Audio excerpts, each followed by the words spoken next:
Hello, good afternoon everyone and welcome to ako at ang Kalikasan TV. Ayan, hanggang ngayon ginagamay pa natin din itong program na ito. But hopefully,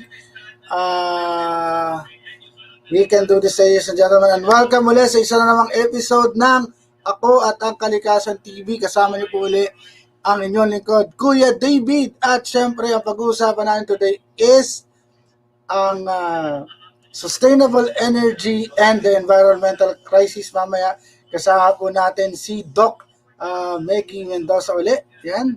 At syempre, salamat po sa mga nanonood. Yan.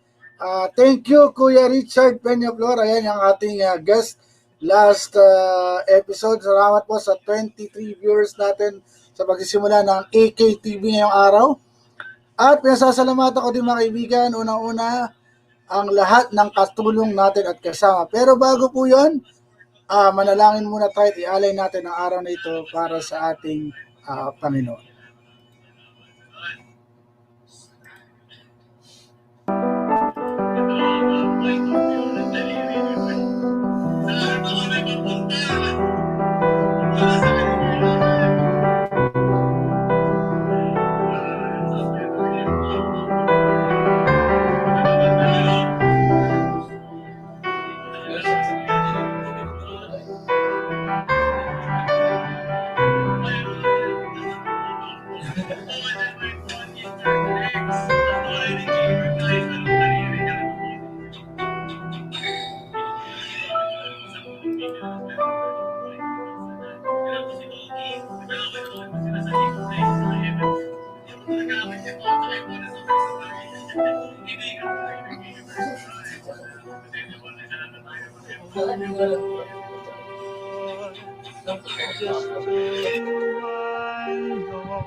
just a little while longer. Everything will be alright. Everything will be alright.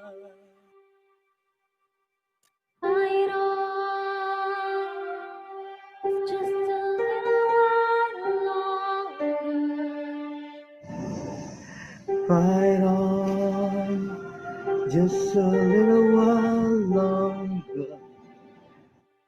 Fight on, just a little while longer. Everything will be alright. Everything will be alright. Sing on, just a little while longer. Sing on, just a little while longer.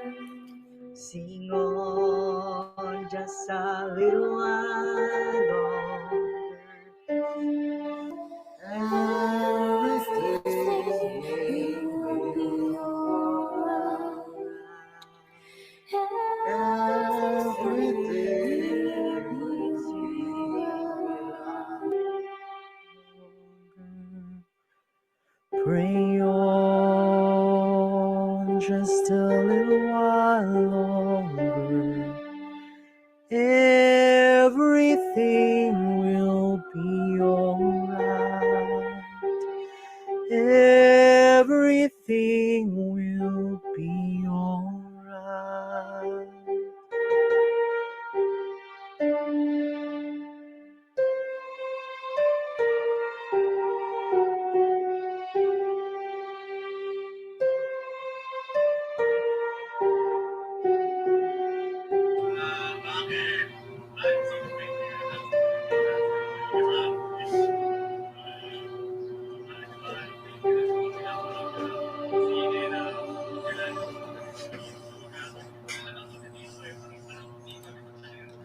Welcome back, ladies and gentlemen, and boy,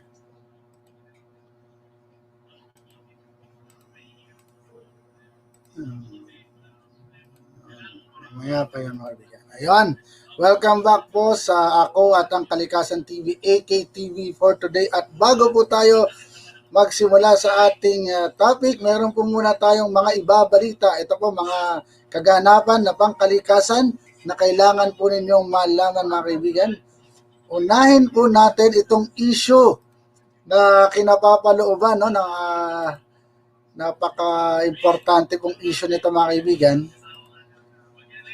Yan, ito po mga kaibigan, yung pagpaparecall sa pagpaparecall po mga kaibigan sa reclamation, no? Recall of Cavite Reclamation Project. Yan po, inaprubahan po ito ng Local Environmental Management Bureau, EMB. Binigyan ng ECE at ang sabi po ni Senator Cynthia Villar ay kailangan po itong i-recall sapagkat ito po, kung hindi natin alam, itong area na to sa Cavite, Las Piñas, Parañaque, this is a wetland protected area at meron pong project para i-reclaim ito. No? Sabi nga ni Senator Villar, the Wetland Center at the Las Piñas, Parañaque Wetland Park is the only Ramsar site in the country situated in our urban setting. So hindi po dapat, mga kaibigan, na matuloy itong reclamation na ito. And yung mga kasama natin sa Green Party, and lalo na po ako, I am questioning why po nagkaroon ng issuance ng ECE para matuloy itong reclamation site na ito. This is in fact a very sad event, no? Na nagtataka tayo bakit paano nagkaroon ng ECE samantalang there is a Republic Act, it's Republic Act 11038 or the Expanded National Integrated Protected Area System Act, which is protecting the 175 hectare Las Piñas, Parañaque wetland park. And now, they allow the reclamation. So, magtataka tayo ano yung dahilan at inalaw ito, no? And our next news para sa ating araw na ito ay mula naman mga kaibigan sa Nueva Vizcaya, sa kasama natin na sa Green Party of the Philippines, si Bukala Roland Carob. Ayan po, his project, it's called Plant. Ayan mga kaibigan, no? Tanim, headed by board member Roland Carob of Nueva Vizcaya for the plant program. So ang ginagawa po ng project na ito is they are providing pre-seedlings, pre-organic fertilizers, and pre-organic training and workshop. Ayan mga kaibigan, nakikita niyo sa screen niyo. Ayan po ang project na ito, Plant. Diyan po sa province of Nueva Vizcaya, no? So kung gusto niyo makipag-coordinate, kontakin niyo lang po si board member Roland Carob. Hanapin niyo po sa Facebook, makaratagpan siya, napakabait ni Bukala Roland Carob. Ayan, ito pa, yung mga madadaling itanim. Ayan, letsugas, kangkong, alugbati, talbos ng kamote, pechay. Naalala ko tuloy si Prospero Pechay. Kaya hindi nanalo, itanim sa Senado. Itinanim pero di binoto. Joke lang yan. Dahon ng sibuyas, labanos at kulitis. Hindi po kuliti, kulitis. Yan, halaman po yan. Baka mamaya maghanap kayo ng kuliti. Kulitis po yan. Yan, napakatanim, madaling itanim. Kontakin lang po ang ating member ng Green Party of the Philippines, si Bukal Roland Carob. Yan, napakahalaga po ng mga kaibigan. At syempre, we would like to share with you a story during this enhanced community quarantine. Is a superhero story na pwede pala tayong tumulong kahit na tayo ay naka-quarantine. Ito, kasi po cosplayer din ako. This is a very amazing story of how people can help during the COVID-19 pandemic, and we would like to share you the story of our friend Dan Ramon Heromo. Ito, share natin yung kanyang kwento mga kaibigan. Let's see, ayan, Cosplay Diaries. Papakita natin kung ano ang ginawa ni Spider Dan. Ayan. Ito ang kanyang kwento, panoorin po natin. Itong character na to, kabutihan ang ini-embody niya. Dapat kabutihan din yung na-embody mo. Tasadyain mo siya.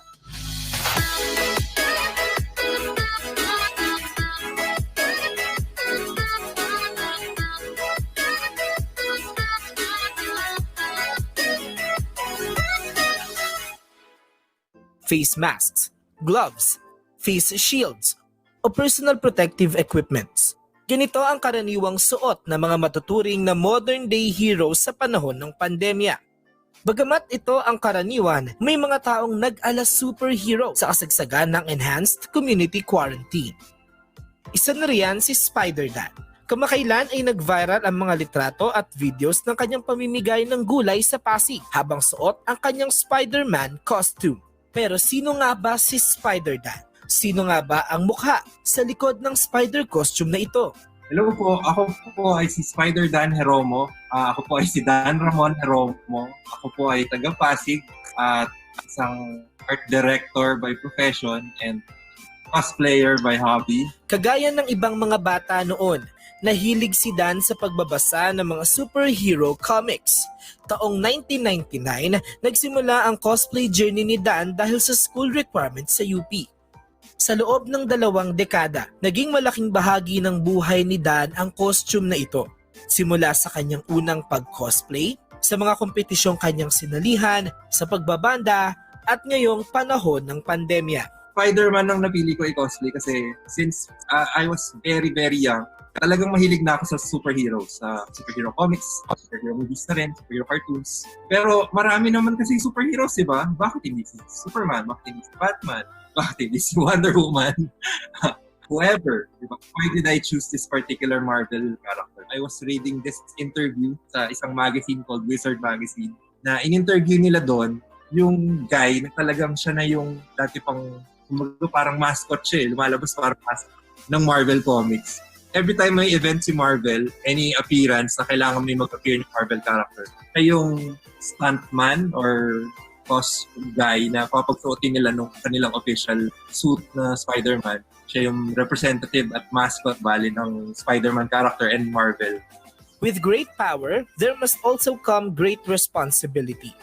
Ito ang orihinal na linya mula sa Marvel Comics na Amazing Fantasy number 15, Spider-Man's first story na sinulat ni Stan Lee.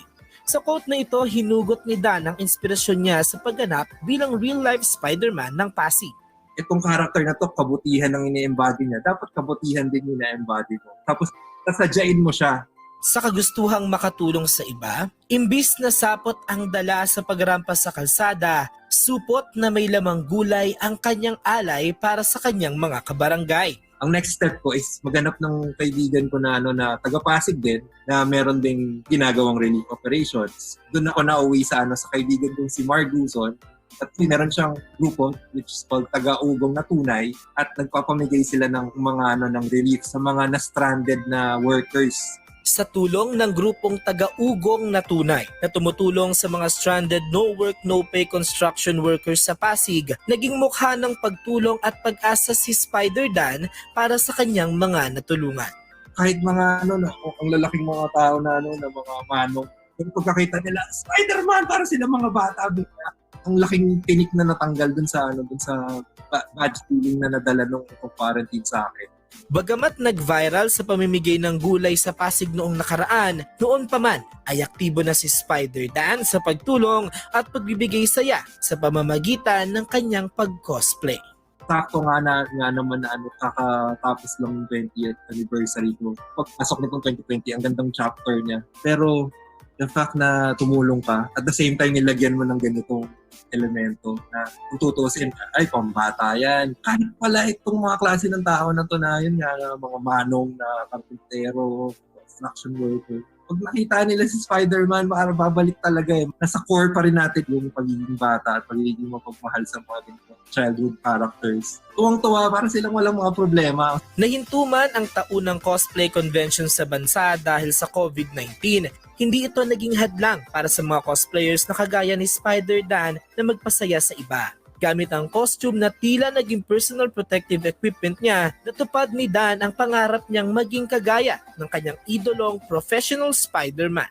Itong moment na to, after ng matinding kalungkutan itong lockdown, litad naman kumbaga ng Panginoon ng tadhana. Hindi, bibigyan kita ng bagong chapter pa ng pagsa-Spider-Man mo. Yung tamang pagsama mo dun sa bibigay ng relief. Pinatunayan ni Spider-Dan na ang pag-cosplay ay hindi lang isang libangan, kundi maaari ring isang paraan para makapagpasaya, mag-inspire, at makatulong sa kapwa nating mas nangangailangan. Maraming salamat po dahil nakarating kayo sa dulo ng video na ito. Kung meron po kayong kwento na gustong ibahagi sa Cosplay Diaries, pumunta lamang sa facebook.com/cosplaydiaries at mag-subscribe sa Cosplay Diaries YouTube channel. Huwag pong kalimutan na i-ring ang bell kung mahilig po kayo sa mga ganitong storya at videos. Maraming salamat po. Yan, maraming salamat sa Cosplay Diaries and of course mga kaibigan, we obtained that with permission from them. Hindi po natin ninakaw yung video na yan sapagkat kasama po natin ang Cosplay Diaries sa mga gustong magparating na kaya natin itong pagtulong-tulungan. Kulad ko po, cosplayer din, pero andito ako, host ninyo, and I am talking about the environmental protection. At ngayon po, without further ado, ladies and gentlemen, ipapakilala ko na po sa inyo ang ating mga kasama sa araw na ito at muli nagbabalik po siya. Nakasama natin siya last time to talk about the COVID-19 and the new normal. Ngayon po, pag-uusapan naman natin ang sustainable energy and the environmental crisis.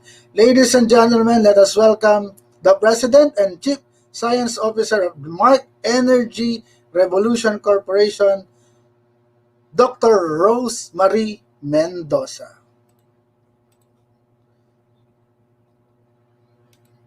Hi, ma'am. Hi, David. Good afternoon. Good afternoon Yeah. sa mga viewers ng Aktv. Kamusta na po? How are you? Oh, great. we started operating na. So, majority naman ngayon ng mga establishments nag-start na bumalik sa dati. Pero, still, um, relaxing muna sa ngayon. Hindi pa tayo I pwede hope, mag-engage I totally. hope hindi kami nakakaabala sa trabaho mo today. Hindi naman. So this is a very interesting topic, and I hope that our audience for today will really learn a lot from this. I've seen the presentation, and marami po tayong matututunan, no? Ihanda ko to, and hopefully we can start. No, ma'am? Sure.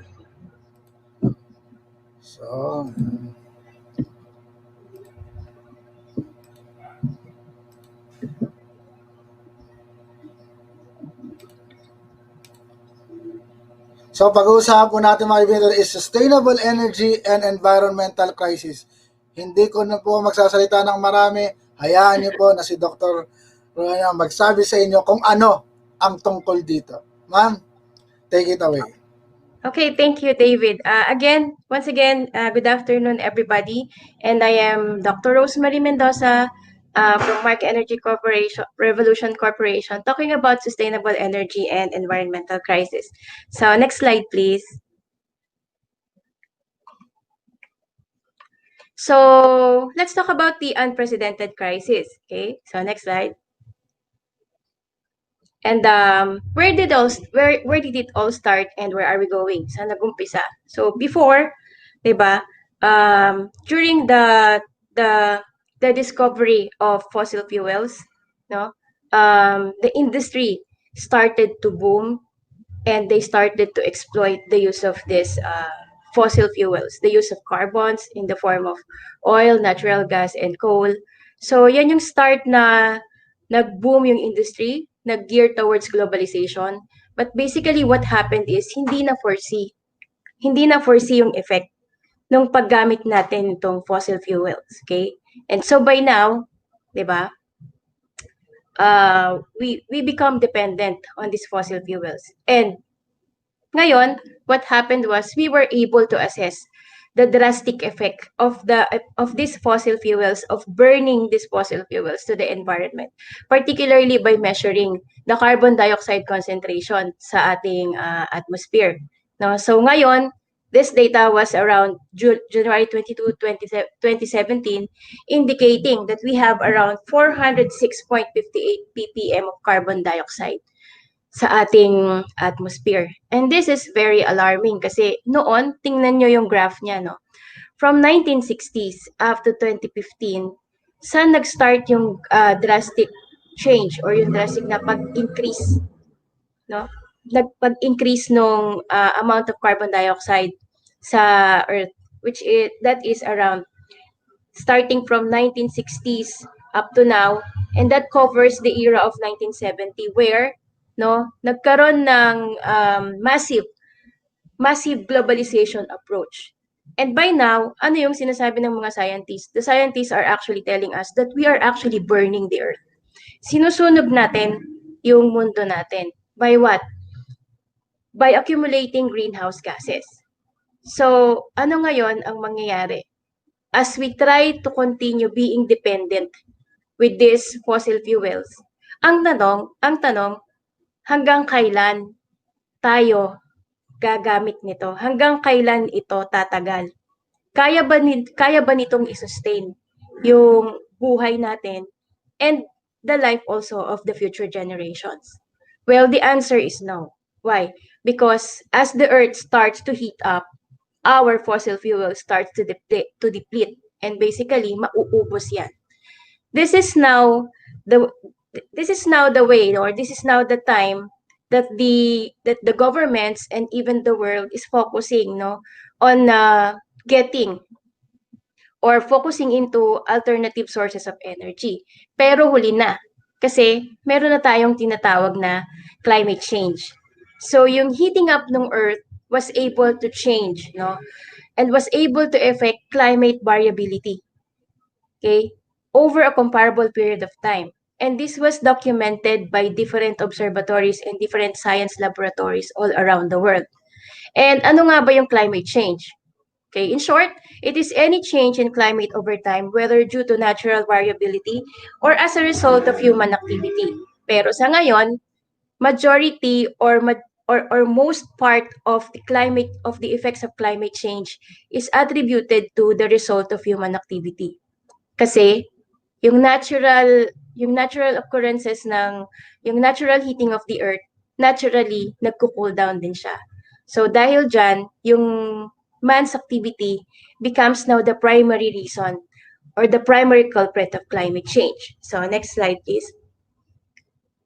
So what happens is that yung mga greenhouse gases na nire-release natin sa earth is being trapped inside the earth, hindi siya lumalabas. So as a result, no, hindi na nakakapasok mabuti hindi na nakaka-circulate mabuti yung air, and at the same time yung pagbalik ng mga air particles including pollutants, no, pagbalik noon outside the earth na nasasarhan. Okay? So parang pinapasok mo siya pero hindi siya makalabas. Yun yung nangyayari ngayon, no, sa climate sa mundo natin, or what we call global warming. Meaning to say, yung heat na pumapasok dapat lumalabas, bumabalik outside. But in this case, pumapasok lang siya and very small portions lang ang nakakalabas. Bakit? Barado ng greenhouse gases yung layer ng earth, no? And which means anong mangyayari? The earth will continue to heat up. Kaya natin na-observe na habang tumatagal, 'di ba? Parang mas mainit yung summer ngayon. Okay? Or parang bakit parang ang tagal lumamig, no? Sa araw ngayon. Dati, sabi ng mga grandfathers and grandmothers mo, 3 o'clock medyo okay na, malamig na. Pero ngayon, 3 o'clock na, pakasagsagan pa, kainitan pa ng araw. So these are classic evidences of climate change. Next slide, please. So yung climate change is actually being documented all over the earth or all over the globe. And according to the Times Magazine, today, so take note, no, that this particular issue of Time Magazine was September 2004. So that was what? 16 years ago. And 16 years ago, these people, the scientists, no, and the scholars recognized that the Earth is at the tipping point. So that is now that is now what? That is now an indication that we are actually getting aware of what's happening to the Earth. So next slide. As we all know, the Earth heats up. Umiinit tayo nang hindi natin masyadong napapansin. Okay? So the heating up of the Earth again is attributed to the industrial activity and the global industrialization na ine-engage ng lahat ng bansa sa buong mundo. Next slide. So the heating up of the Earth's surface and the atmosphere results in what? No? Melting down of glaciers and polar ice caps. So again, this is a picture of the portions of the Antarctica in 2004, no, by National Geographic.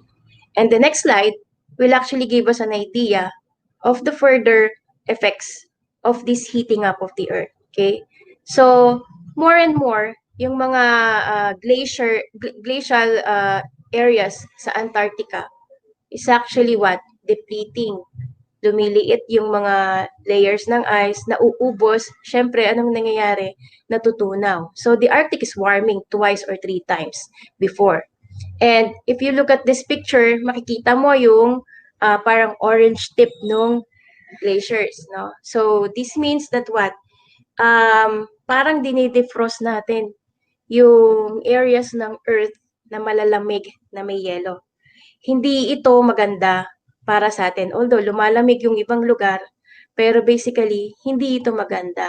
This is not a good sign para sa mga living organisms, particularly humans, no, sa Earth. Okay? Next slide, please. So, what are these manifestations, no, of climate change? So there is unusual weather patterns that are being experienced in all corners of the world, and things that normally happen in geologic time are happening during the span of a human lifetime. according to some scientists, baka nga maranasan natin yung mga nangyari daw noong Ice Age. So take note of this Larsen ice shelf that is situated in the Antarctica. In 1995, no, a portion of that iceberg was cut. So that's 70 by 25 kilometers. Malaki yan. No? And what happened? Nag-disintegrate to, humiwalay dun mismo sa Larsen ice shelf. Okay? So this is now one of the evidences na nagkakaroon ng heating up, umiinit yung Earth's surface kasi yung usual na dating ice mass or mass ng ice, biglang nababasag. Ba't mababasag yung ice? Siyempre, nagtiiba yung temperature, basically umiinit.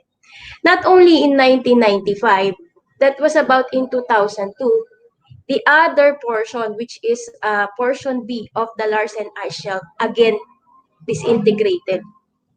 So it's around what 3,250 square kilometers. Hindi yun basta-basta square meters po square kilometers po yan. So imagine how massive this glacier disintegration or the disintegration of the ice shelf. Gaano katagal at gaano kainit ang kailangan nating temperature para maghiwa-hiwalay yung dating malalaking mass ng yelo na nasa Antarctica. Okay? So the answer is what? Long-term chronic heating. In addition to that, take note of the North Pole, no? So yung picture sa taas this is the North Pole in 1979. Look how massive the glaciers are. So yung mga mapuputi dyan, glaciers yan.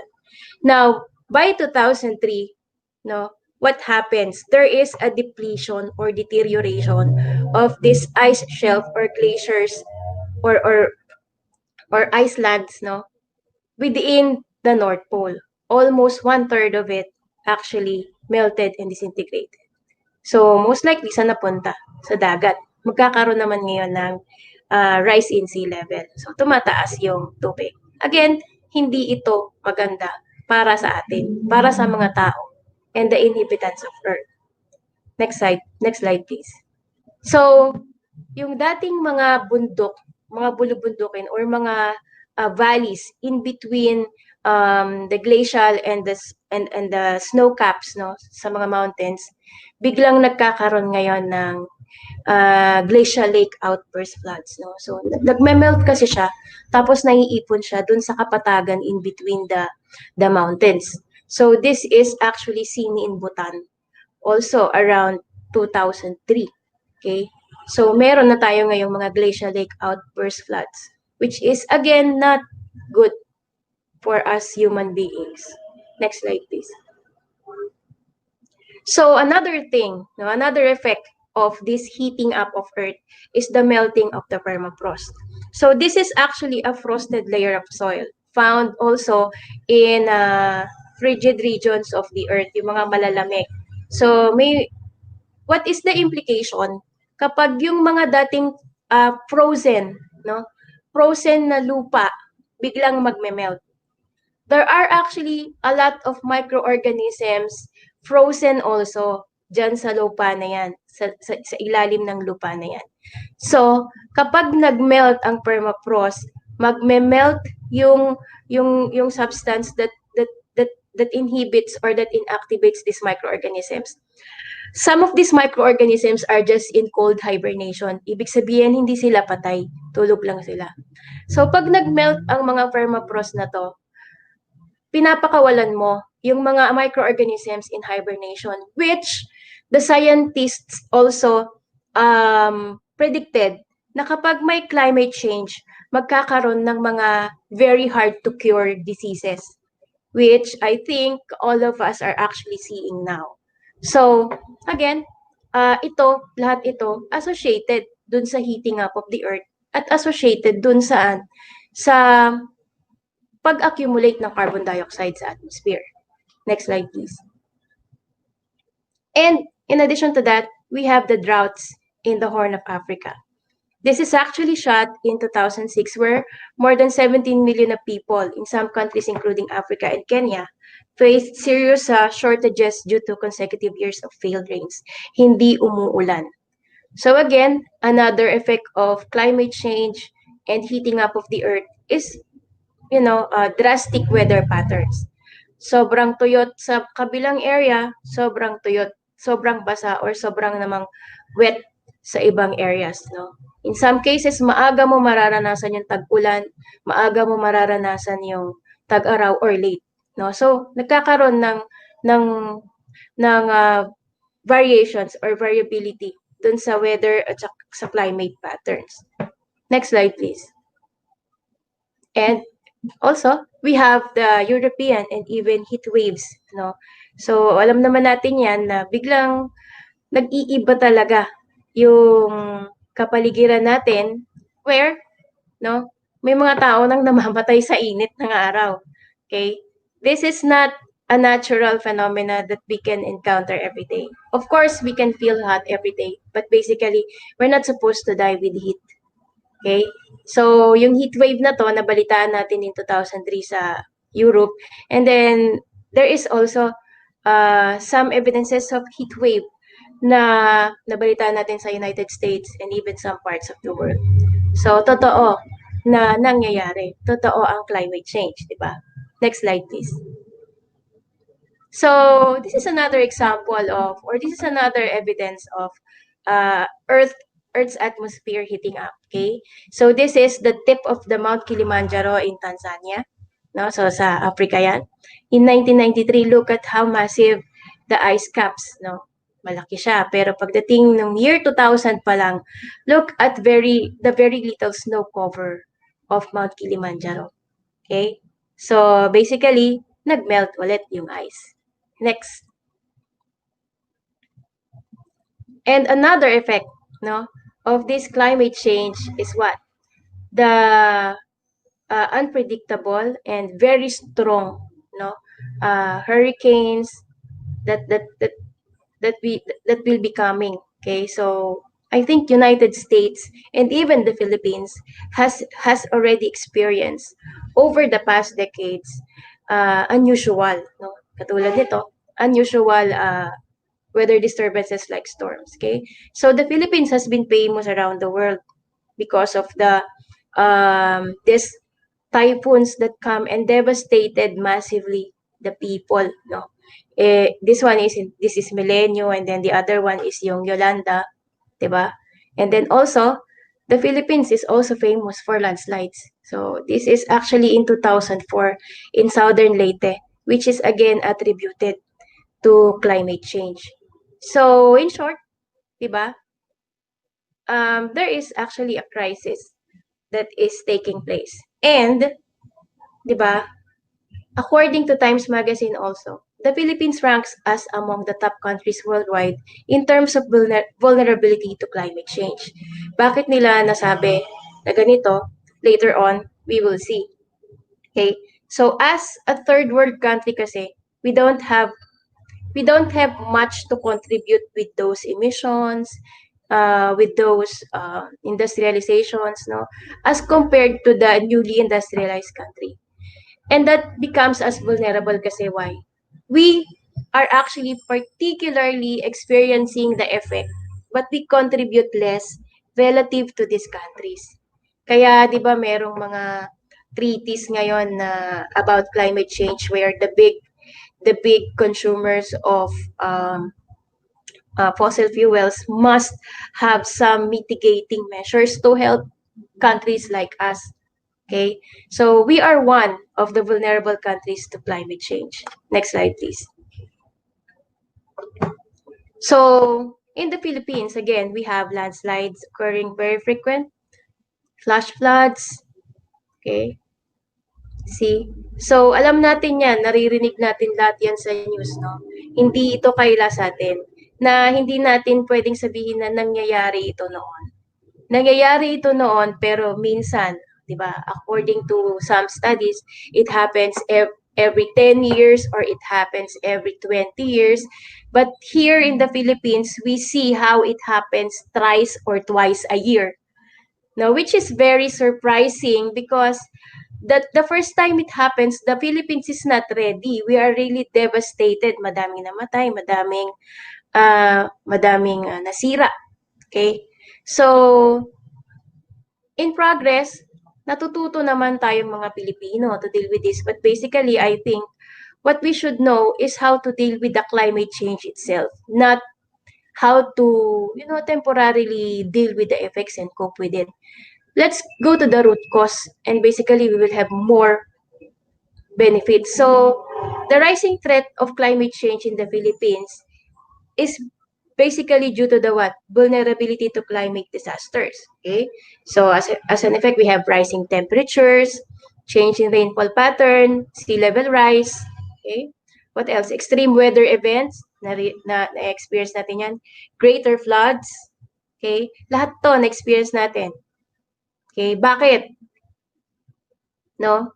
So, with respect to this, next, pakiclick nga po please. So, we also, our food security is also being threatened, no? The fisheries, the production, water availability, climate-sensitive diseases, and definitely women and children. Okay? So, lahat na tong scenarios na to, nakikita na natin so far when we talk about the Philippines and the threat to climate change. So, as early as 2004, as early as 10 years ago, there should be some mitigations already, and there should be some measures that we must undertake to basically address climate change. Next slide, please. So, what are other vulnerabilities cited? No?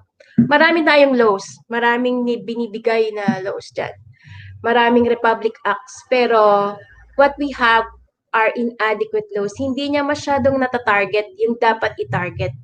Although we say that it's not, we are not, our lawmakers are not perfect, but at least they should target the real problem. So, hindi lang naman ito sa Pilipinas nakikita. Nakikita rin to sa ibang bansa, no? And this is a common error and a common flaw of any government. We have inadequate laws and policies on climate change and disaster risk reduction. Okay? Plus the factor of the disaster of bad governance. Okay? Medyo hindi nai-implement ng maayos, no? So, also, yung mga mitigations on PH emission sources, good thing now that the Department of Environment and Natural Resources through EMB is actually applying stringent laws in regulating, no, our industries, particularly the industries that emits or that contributes to air pollution. Okay, so again, we have dubious, no? So, kasama to sa mga failed implementations. May mga projects kasi na pinupondohan na hindi natutuloy. Okay? This is one of the vulnerabilities also. And lastly is the failed global negotiation. Yung failure na hindi naman totally, but we can see the failure of the Kyoto Protocol and then the Copenhagen Accord where some of the countries are actually backing out, no? So, ngayon, kailangan natin ng mas concrete. We need a more concrete resolution. We need to address properly and strongly climate change, not just as a government, but also as a human being, as a Filipino citizen. And that is what? Looking into sustainable energy. Kasi nga sabi natin, the earth is heating up. No? Umiinit. Bakit umiinit? We deposit a lot of carbon dioxide to the earth's atmosphere. And how do we do that? How do we contribute to earth's attenuation, to the curing of the earth's atmosphere? Definitely directly addressing carbon dioxide emission. Kung nag-heat up siya dahil nag-accumulate ang carbon dioxide emission, well, the only solution is to what? To reduce or at least to eradicate. But eradicating will be impossible. It is better to reduce, and it's more possible to what? Reduce CO2 emission. And reduction of CO2 emission is actually under the category of sustainable energy. Next slide, please. So how do we define sustainable muna? Pag sinabi nating sustainable, it's an adjective. Naglalarawan siya ng it is something bearable. capable of being continued at a certain level. Tuloy-tuloy, walang stoppage, no? Nandito siya at an adequate amount, tapos tuloy-tuloy, hindi nauubos, no? And in that case, pag sinabi nating sustainability, this is now a process, no? You have to adapt a process where you can continue something at a certain level. So as defined, that is the process and actions through which what? Humankind avoids the depletion of natural resources. Talking about sustainable energy ito, ha, which is influenced by what? The way societies are organized to keep an ecological balance so that society's quality of life does not decrease. Okay? So again, when we talk about sustainable energy, dapat isa siya sa ano, hindi dapat magde-deplete yung natural resources as we engage in harnessing sustainable energy. Next slide, please. So therefore, pag sinabi nating sustainable energy, this is energy sources that are not expected to be depleted in a time frame relevant to humans. Therefore, they contribute to the sustainability of all species. And in addition, no, according to Lemire, it is the provision of energy such that it meets the needs of the present without compromising the ability of the future generations to meet their needs. So nandyan yan, very clear. Without compromising the availability of the future generations to meet their needs. Hindi lang ayaw mo silang ubusan. In addition to that, you have to safeguard their well-being. So this is all incorporated in sustainable energy. Okay? And in this case, what is important is that particular energy must be present hanggang sa kaapu-apuhan, hanggang sa may buhay sa mundo. And at the same time, hindi ka magbabawas dun sa kung ano yung meron. So that's how we have to harness energy in a sustainable manner. And lastly, it is the power which can be replenished with a human lifetime and so cause no long-term damage to the environment. So again, continuous supply, but no long-term damage to the environment. So kapag ganon yung energy source mo, then we classify that as a sustainable energy. Next slide, please. So what are the forms of sustainable energy? So pag sinabi nating sustainable energy, that is directly related to renewable or alternative sources of energy. So ano yan? We have the energy from the water, yung hydropower, tidal and wave energy.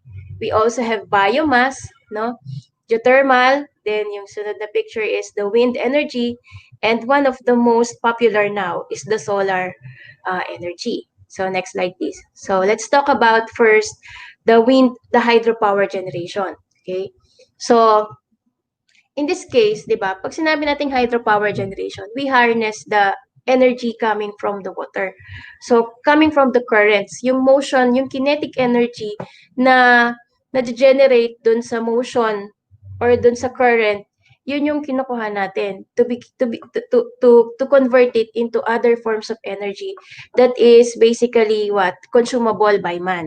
So from here, the kinetic energy will be transferred or converted to mechanical energy and then later on converted to electrical energy or heat. So yung electrical energy or heat na yun yung pinapakinabangan natin, no? Ginagamit natin as energy source. So the first thing is again the energy from water. Okay? So next slide please. Pag sinabi nating hydropower generation, no? We have three types of hydro generators. Okay? We have the hydroelectric power, which we usually see in dams. No? Kapag nakita ka ng dam, lagi mong may isip yung hydroelectric power. Okay? So, we actually allow, no, yung tubig, iniipon natin sa isang area and then we try to harness the energy from that and convert it to electricity. Okay, so electricity is produced in hydroelectric dams where the force of falling water drives massive turbines. Also, yung tidal, yung mga tides, no, pwede tayong mag-harness ng power dyan. So we call that tidal power. So this is the second of the most popular type of hydropower kasi what happens is that tidal power basically generates through the harnessing of ebb and flow of the tides. So, tinitingnan natin yung malalaking alon. No? Yung maliliit na alon, yun yung wave power, yun yung pangatlo. So, the tides cause protuberance of water on Earth that creates high and low water levels at different times. Okay? And yung wave power naman, yung mismo, yung alon. No? So, sa alon kasi gumagalaw pa rin yung tubig. So, basically, may kinetic energy yan. So, when the waves propagate at a slower speed than the speed of the wind adjacent to the waves, there is an energy transfer, basically, from the wind to the waves. So, next slide, please. So, tatlo yan na energy natin from water. So, ano-ano yung advantages nung dam? No? So, syempre, dam yan, tubig yan. Meron tayong clean and more reliable fuel source. Wala tayong ine-emit. No? So, hydroelectric power is a domestic source of energy, which means bawat state, bawat probinsya, bawat lalawigan, pwede silang maggawa ng dam para magkaroon ng reliable fuel source. Okay? And also, yung reservoir ng tubig na kinecreate sa dam becomes public property or becomes accessible to the public. No, meron tayong recreational opportunities, notably what? Fishing, swimming, and boating. So, yan yung isa sa mga kapaki-pakinabang na nagagawa ng dams. And also, no, yung mga power kasi na generate sa dam from zero, pwede siya kaagad mag-move on to maximum power. Which means that what?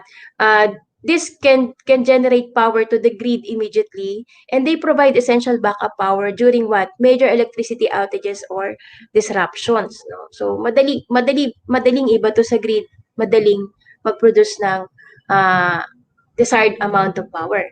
And lastly, lastly but not the least is what? Dams produce a number of benefits, no, such as flood control, irrigation, and water supply. So, nakikita natin yan. So, dams natin sa paligid, Lamesa Dam, Angat Dam, Ipo Dam, Magat Dam. So, they are actually used for irrigation and water supply and sometimes flood control. Pero, with these advantages also lies disadvantages. So, ano naman yung disadvantages ng dams? So, nagkakaroon ng interruptions of natural water flows. So, basically, iniipon mo yung tubig doon sa dam. So, nandun lang siya. Hindi siya nagpo-flow naturally. Okay? And building of dams could cut off migratory fish paths, leading to lack of reproduction for fishlets. Meron tayong mga migratory fish na they all their lives they spend traveling. So, if they wanted to reproduce, they will travel from one point to another area, doon sila manganganak. So, yung pagbibuild mo ng dam, most likely, madisrupt niya yung ganitong cycle ng mga migratory fish. And basically, di ba, it will result to fish deaths, reduced fish population or the diversity of the fish population. And basically, it can harm the environment. No? Pero not in a very great or not in a very great magnitude. And yung pag-build ng dam, medyo mahal. It has a high upfront capital cost. So it takes money to have dams built. In addition to that, it can cause conflicts due to diversion of water flow path, displacement of indigenous habitat, and etc. So may mga issues with respect to this building of dams. I don't want to dig deeper, but now we have one issue on the Kaliwa Dam, okay, which is the thing is there is a displacement taking place of the indigenous habitat. So, yon, there should be what? There should be some social responsibility when the dams are being constructed. So, dapat hindi ganon, di ba? And also, this may lead us to local droughts kasi bakit? Yung nagpo-flow na tubig, kukunin mo yan from an abundant area tapos iipunin mo sa isang area na usually walang masyadong tubig. So anong nangyayari? Pwede siyang mag-cause ng drought sa isang part ng region and supplying water on the other part of the region. Hindi nagbabalance yung water distribution. Also, one of the disadvantages is what? there is a floods in lower elevations. Okay? So, nararanasan natin yan dito sa Pilipinas. No? When sabi nila malakas ang ulan, napuno yung dam. So, anong mangyayari? Sabi nila magpapakawala ang dam. So, pag nagpakawala ang dam, aligaga yung mga tao. Bakit? Babaha. So, this is one of the disadvantages. And also, it may cause increase in pollution levels. Take note that when you try to store water and confine it in a particular area, may mga aquatic organisms dyan, aquatic plants that needs air circulation and sunlight and etc. etc. So, kapag ka namatay yung mga halaman na to, it has the capability also to release methane and carbon dioxide to the atmosphere. Although hindi naman ganun kalaki as compared dun sa industrial release. But basically, it can contribute. So, these are the dams. Now, the next water related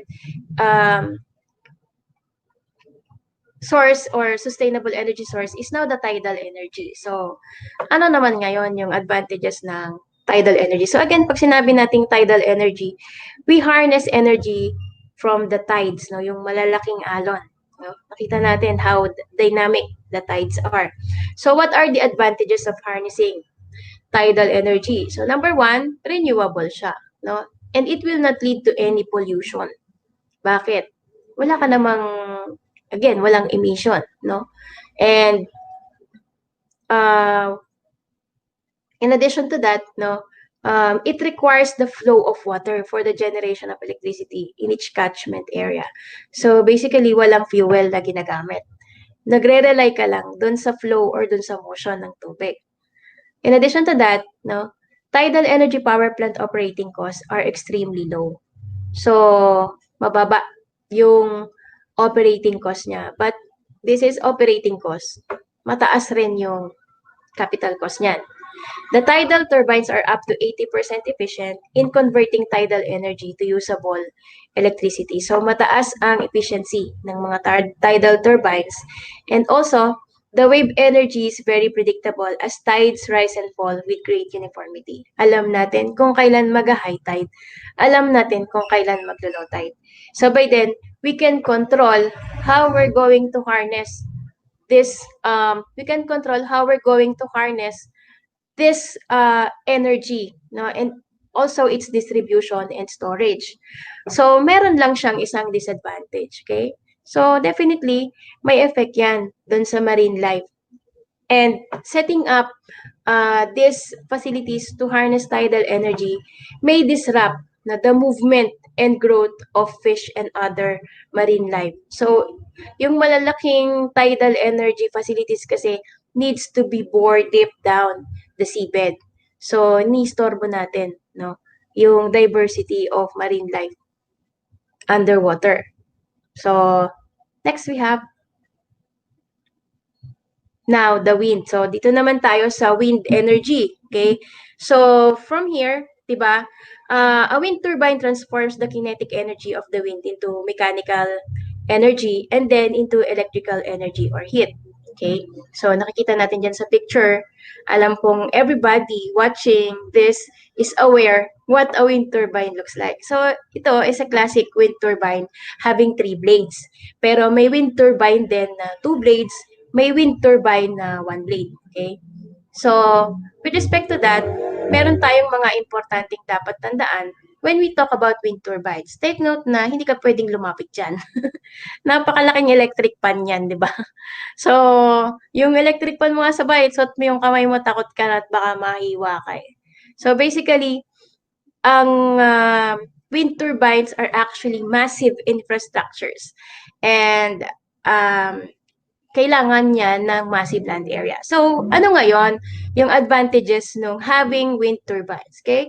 So, number one, again, wind energy is clean to the surrounding environment at wala tayong binaburn na fossil fuel, okay? Wind turbine takes less space than the average power station. Again, kino-compare natin ito sa malaking power station, diba?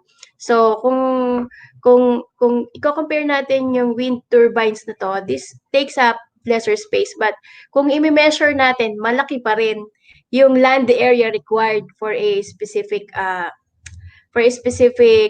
wind turbine. So usually ang height niyan nasa mga uh, 25 to 75 kilometers yung isang wind turbine eh. So according lang 'yon dun sa nabasa kong research. Now, in this case, another advantage is to what?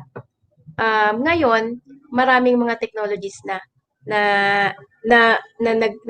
nagsusurface, no, for the extraction of the free wind energy and in a much more efficient manner.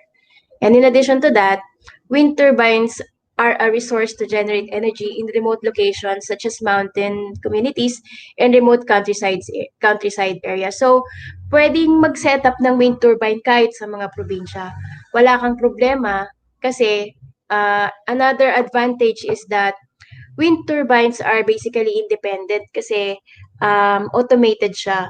Lalagyan mo siya ng mga sensors and basically hindi kailangan ng 24/7 na monitoring. So, hindi mo kailangang iman yung mga wind turbine facilities 24/7 kasi what?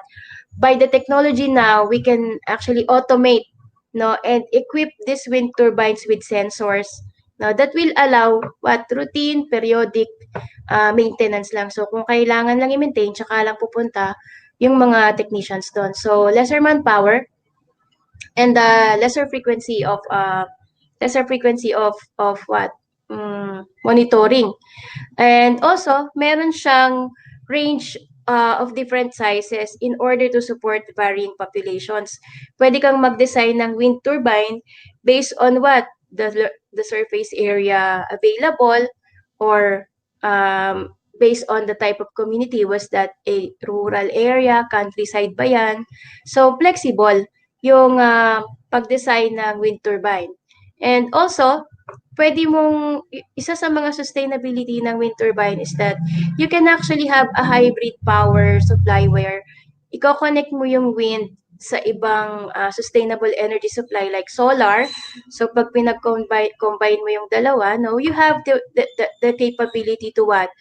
To use up, generate, and also store energy. Okay? Giving a community a reliable supply of electricity. But out of these advantages of wind turbine, meron pa rin syempre disadvantages yan. Next slide, please. So ano yan?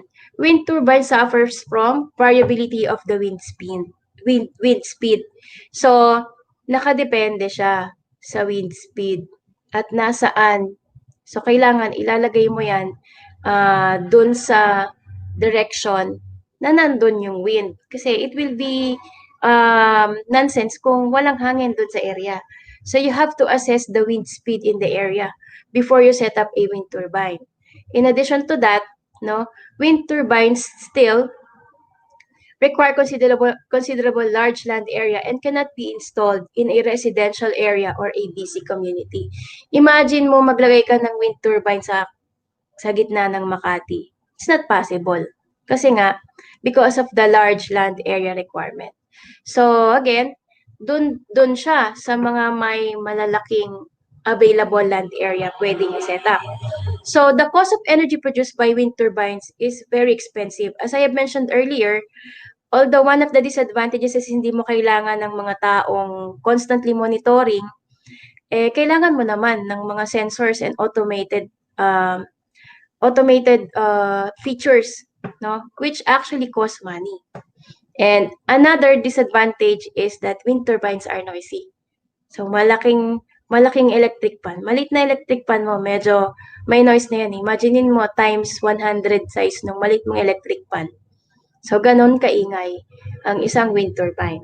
So, and the last one is that wind turbines also, since malalaki sila, matataas sila, merong mga reports, no, that it becomes the cause of what? The mortality of migratory birds kasi naiipit. So, biglang nagkakaroon ng, naiipit dun sa wind turbine. So, the scale of the ecological impact is actually uncertain and will depend upon specific circumstances. Although yung mga ganitong disadvantages are unavoidable, no? But basically, ang point natin dito is that if the advantages outweighs the disadvantages, then there is always a resolution in addressing these disadvantages and looking into the bright side of the technology. So, yun nga, we can mitigate this disadvantages. So the next slide please. We now have solar power. So this is one of the most popular form of sustainable energy. No? Again, siguro hindi na natin kailangang i-define ng mabuti to dahil alam naman ng lahat na this is the energy coming from the sun. Okay? But in this case, we need solar panels as instruments for us to harness. So ano-ano naman yung advantages and disadvantages ng solar energy. So of course, isa yan sa major advantages niyan. Renewable talaga siya. And also, it has the greatest capability to reduce our electric bills. So if you have a solar panel installed in your homes, basically some of the appliances and electrical equipment in your home can be independent, no, dun sa electric bill. Okay? So it has diverse applications. So solar panel, solar photovoltaic cells can be used to generate electricity or it can be used to store energy. Dalawang functions niyan pwede mong gamitin. And it has low maintenance cost. And right now, no, the technology development is very diverse. Marami tayong nakikitang mga possibilities on how we will be harnessing, improving the solar energy technology. Pero with that, we also have the disadvantages of solar energy. So, sinabi natin sa advantages na low maintenance cost yan. Pero basically, high capital cost. So, you have to buy solar panels, di ba? You have to buy inverters. You have to buy voltage regulators. You have to buy a deep cycle battery if you wanted to store the solar energy. So, medyo mataas ang cost sa ngayon. No? Again, the technology is continuously evolving. Who knows that maybe a year or two from now, we can have a solar farm with a very, very low capital cost. No? Another thing is that weather dependent ang solar energy. Okay? So, syempre, kapag nandyan ang sun, you have maximum power. But if the sun is not around, then you have no power. Okay? So, parang sa gabi, wala kang power. Sa umaga, meron. That was also the concern. No? That was also the reason why we have to store solar energy para pagdating sa gabi, meron ka pa ring power. Okay? Now, solar energy storage is very expensive. This is what I have mentioned earlier, that if you wanted to store solar energy, you have to buy some other equipment, some electrical equipments, including a deep cycle battery for the storage. And yes, it uses a lot of space, no? So, usually sa mga residential, busy communities, we can only use our rooftops to install the solar panels. So, the area, no, the area of our rooftop is very limited. So, kung halimbawa, meron ka lang 20 square meters of roof. So, 20 square meters lang ng solar panels ang pwedeng mag-fit doon. Hindi ka na pwedeng mag-increase ng capacity kasi wala ka nang paglalagyan ng solar panels. And in addition to that, the solar panels is positional by nature. Hindi mo siya basta-basta i-install dyan. Kailangan nandun, naka-tilt yan, di ba? It has to be in the optimum tilt to capture all the rays of the sun. So, yung tilt pa lang nun, basically also, consumes space. Diba? So, kailangan mo ng malaking space kung mag-install ka ng solar panels. And, associated with pollution pa rin siya kasi this is with respect to this is with respect to the life of the solar panel. Kasi pagka naging non-serviceable ang solar panel mo, mahirap siyang i-dispose kasi malaki siya. So, you contribute still to accumulation of solid waste. But again, we have ways to recycle the spent solar panels. So next is biomass, no? So biomass is actually another term for plant material, okay? Pero hindi naman siya limited sa plants, okay? So as what you can see from the picture, now we have, it can be animal residues, municipal solid waste, okay? Plants, forestry crops, residues, blah, blah, blah, okay? So this is a renewable energy source. Bakit? It contains or comes from the sun also. So yung photoreaction or yung photosynthesis na nangyayari o nagaganap sa mga halaman is basically triggered by the sun. Okay, so parang attributed pa rin siya sa solar energy. So through the process of photosynthesis, plants capture the sun's energy, and when the plants are burned, they release the sun's energy that they contain. So that's how principally biomass energy is being harnessed. Okay, so next slide please. So ano naman yung advantages niya? Cheap yan. We usually pag sinabi nating cheap, no, it can be what spent molasses, yung mga molasses halimbawa na galing sa mga plantation ng sugars or processing ng sugars, pwede mong i-harness yan pwede mong i-burn for heating value, diba? So you can actually harness energy from spent grasses, diba? It uses things we would otherwise throw away. So majority kasi nito ay throwables na. Example, animal residue, no? Pwede nating gamitin 'yan Ipunin natin for methanogenesis. So ano yung ginagawa natin doon? Iniipon natin yung mga patapon ng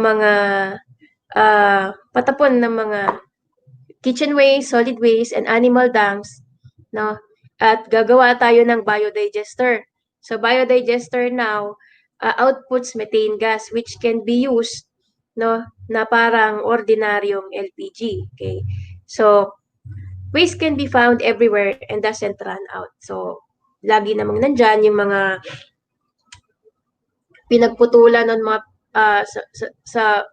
when you harvest rice, yung mga dayami, okay, nandyan yan. Tapos every crop cycle nagaane, so hindi nauubos.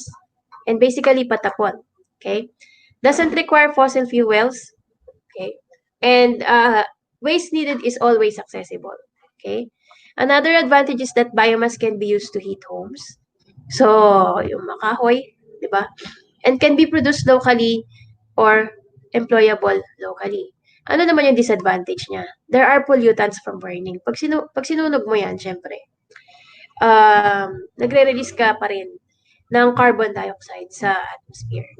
Sometimes, biomass crops are grown where we could grow food. So, ito yung isa sa mga disadvantages ng biomass is hindi na siya nagiging sustainable, syempre, kapag nagko-compete na siya sa food supply or the process of growing food. Okay? And may not have enough space to grow biomass fuel. Okay? So, extraction process is expensive. And another disadvantage is that biomass burning still needs wood, which means trees will still be needed. Okay, so medyo magsisira ka pa rin ng mga puno. So meron kasing debate. There is a debate over to classify biomass sustainable energy source nga ba siya o hindi. And up to this point in time, the debate is still ongoing, but basically they rule it out na what we say, how do we say that the biomass is sustainable? Number one, as long as it does not deplete the resources, particularly the resources available for the future generations. Number two, as long as it does not compete with food, that biomass is sustainable. And number three, as long as it does not emit harmful gaseous material, that is sustainable. Okay? So, yun yung criteria kung kailan natin masasabing sustainable yung biomass energy source. Next, last but not the least, is the geothermal energy. So, this is heat derived within the subsurface of the earth. Okay?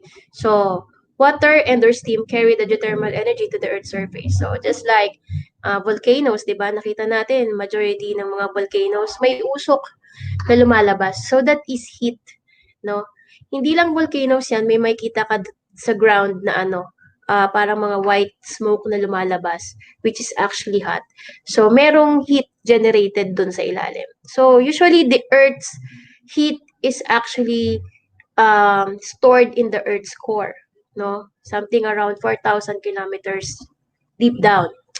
And as the heat is being stored underneath, no?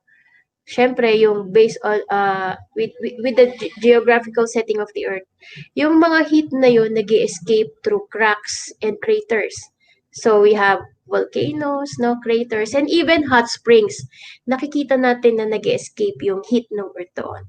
And by then, directly, we can capture this heat and make it a source of energy. And that is what we call geothermal energy. Ang Pilipinas is under the Pacific belt of fire. Okay? So, yan yung mga volcanoes situated underneath the ocean. Nandun tayo sa ibabaw nun. So, mas mainit tayo kesa sa ibang bansa because of that. And by then, they say that the Philippines is one of the most to have geothermal sources of energy. So, what are the advantages naman of this energy? Next slide, please. So, the advantages are what? Geothermal drilling technology is very well developed and tested because of investment in similar petroleum drilling technologies. So, hindi natin problem yung pag-harness nung heat that comes out of the Earth's core kasi this has the same science as that of the petroleum drilling technologies. Okay, so madali natin siya makukuha. Also, geothermal heat is an infinite source and will never diminish until thousands of centuries has passed. Take note that this heat comes from the Earth's core. Magde-degenerate lang o mauubos lang ang geothermal heat kapag wala nang heat dun sa Earth's core, which is, according to scientists, very impossible. And once the wells are drilled and the power plant is built, the electricity production process costs very little to maintain because it is driven by heat. No, mainit na. So hindi na masyadong magastos at hindi na masyadong mahirap i-maintain. And last but not the least advantage of a geopower is that what? Geothermal emits no harmful gases or waste into the surrounding environments. Mainit lang yung ine-emit niya na smoke, pero with respect to the composition and identities of the smoke, walang harmful gases na nandun. Okay? Making it a good, a sustainable source of energy. Now, what are the disadvantages of geothermal power? So, syempre, yung cost ng drilling, mahal. No? This is one of the limitations why the geothermal energy, harnessing geothermal power is not as diverse as solar or any other forms because of what? Because of the cost. Okay. In addition to that, geothermal plants can emit some gases like hydrogen sulfide, sulfur dioxide, and ammonia that can be somewhat irritating. So these gases are actually harmful, but basically in lower concentrations. One of the disadvantages is that if the geothermal plant may konting error sa engineering, gives way to the emission of high concentration hydrogen sulfide, sulfur dioxide. So, ito yun, this is the time na nagiging detrimental siya sa environment. Another disadvantage is that many people complain that geothermal power plants are an eyesore since they are often built next to natural parks with geysers and hot springs. So, kasi nga, i-install mo yung geothermal plant kung nasan yung heat source. So, usually, hot springs are very relaxing, no, areas of the earth. Kaya lang, pag makita mo may geothermal plant sa tabi, so eyesore siya. And in addition to that, when you have a geothermal plant, you have pipes that's smoking hot and emitting white smoke. So parang sa ibang mga tao, medyo irritating talaga sa kanila yon. Ayaw nilang makita ng gano'n. And last but not the least is that a large amount of cooling water may be needed depending on the type of plant. Mainit ito so hindi mo pwedeng painitin yung buong planta. So basically, some areas of the plant must be maintained cold, and you have to have a very good cooling system, no? So this is a must for all geothermal energy plants. Okay. So these are the forms of energy, no? Next slide, please. So as a recall, we have, di ba, we have wind, water, energy from water, and then we have energy from the sun, biomass, and then we have the geothermal. So what are other, no? What are other ways that we can generate or we can produce energy? So one of the ways to produce energy is through chemical reaction. Although hindi natin sinasabing totally sustainable ito. Bakit? We utilize raw materials. Gumagamit tayo ng raw materials to basically produce this um, to produce energy. But in the sense, no, yung way of generating it and looking into the byproducts and the end products, no, this becomes more sustainable as compared to fossil fuels. So I'm speaking about fuel cells that will allow us to what? To harness, no, hydrogen from a series of chemical reaction and use this hydrogen and convert it to electricity. So ito ngayon ang isa sa mga major research areas sa energy. Okay? We have two types. We have a solid oxide fuel cell or SOFC, and also we have solid oxide electrolysis cell. So take note dito sa diagram that if you have SOFC, 'di ba? SOFC, you have water as the product of the reaction. Okay? While SOEC, you have hydrogen as the product of the reaction. So, these two processes, when you try to combine, will actually give you a sustainable energy cycle. Kasi yung water na ilalabas ni SOFC, papasok siya kay SOEC, ipoproduce siya ng hydrogen na pwedeng pumasok ulit sa SOFC. So, these are the basic principles of what we call fuel cell cars today. So, ano yung fuel cell cars?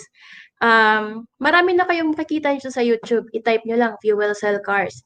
Makikita nyo na ito yung mga cars na according to them, in layman's term, is being powered by water, which is true, no?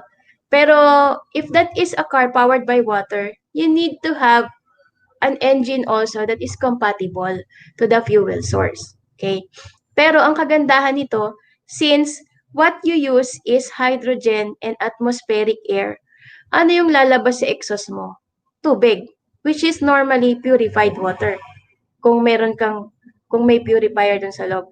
So imagine a car na tatakbo lang with air, no, and hydrogen, tapos ang lumalabas sa tambutso mo, mineral water, pwede mong inumin. So, kung nasa disyerto ka, all you need to do is bring your car and you will survive. So, you will be finding some prototypes in YouTube, no?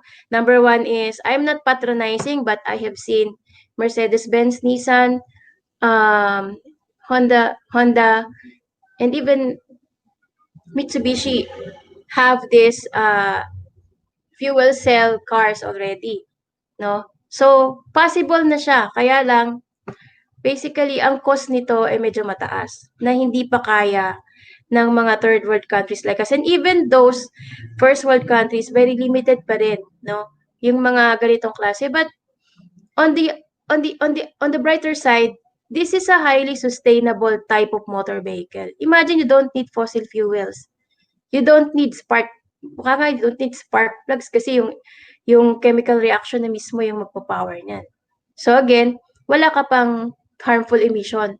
Yung tambucho mo, hindi usok yung ilalabas, tubig na malinis. So imagine a world where cars are actually giving you potable drinking water. So that's one of the worlds that we visualize when we use fuel cell. Again, I am not saying that this is absolutely sustainable energy, but when we talk about sustainable energy with respect to emissions and moving parts, then basically this is qualifying na doon sa source ng sustainable energy. Then the next slide is what we usually call batteries and metal air cells. So this is what we call water activated cells, no? Na definitely, again, not absolutely sustainable, but going there. Kasi bakit? All you need to do is to expose these materials to water and they will basically do their work. So example, that hydro cell over there, that cell is equivalent to 40 AA batteries. Okay? And all you need to do is dip it in water and it will do the rest. It will power your flashlights, most likely power your floodlights. Okay? And the principle is that it's the same as a battery. However, it has a metal anode and it has a cathode and has a electrolyte. So this electrolyte is actually being activated by water. So the electrolyte must be wet in order for this cell to function. So by then, this particular cell is actually considered to be highly biodegradable because the plastics are biodegradable, I think. And then the materials are actually recyclable, highly recyclable. Okay. So the other one is, I have also seen this in YouTube. It's the power cube. No, again, this is the cube type of that cell that we see in the left side of the screen, which is also powered by water and salt water. So dito sa mga ganitong technologies kasi, hindi mo kailangan ng highly expensive materials, no, to get power, to get energy. And then yung power cube na to na nandito sa right side is actually equivalent to 80 AA batteries. Imagine the savings that you will have, no, in having these energy sources. And at the same time, the sustainability of the material is what? Yung lesser environmental impacts because the components are highly recyclable and there is no harmful end products to watch out. Okay? So in that case, we have to basically open our minds, no? Even though we are Filipinos and even though we are still classified under the third world countries, there is always a way for us to basically be inclined to something that is sustainable. So next slide, please. And in that case, no, so I am leaving you some things to ponder. Okay, only after the last tree has been cut down, only after the last river has been poisoned, only after the last fish has been caught, only then you will find that money cannot be eaten. So money is not always the issue. Money is not always important. What is important is our value for human life. And our value for human life, our value for the environment will be our strength, will be our motivation to basically shift our way from the old ways to a more sustainable manner. And by that, next slide, please. Our challenge is to what? The struggle for the environment is the struggle for the people. When we try to defend environment, we defend the people. When we try to conserve environment, we conserve it not only for ourselves, but also for the people, for the people around us, and for the next generation to come. So the earth is the only place we live in, and we only live once.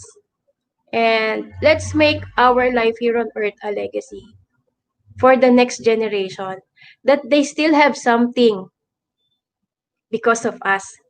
Hindi yung wala nang natira sa kanila dahil sa atin. Let us have the future generation proud of us because what? We reserve something for them. We preserve something for them. And we conserve because of them. Okay? So, I think that ends my talk, and thank you all for listening and spending time.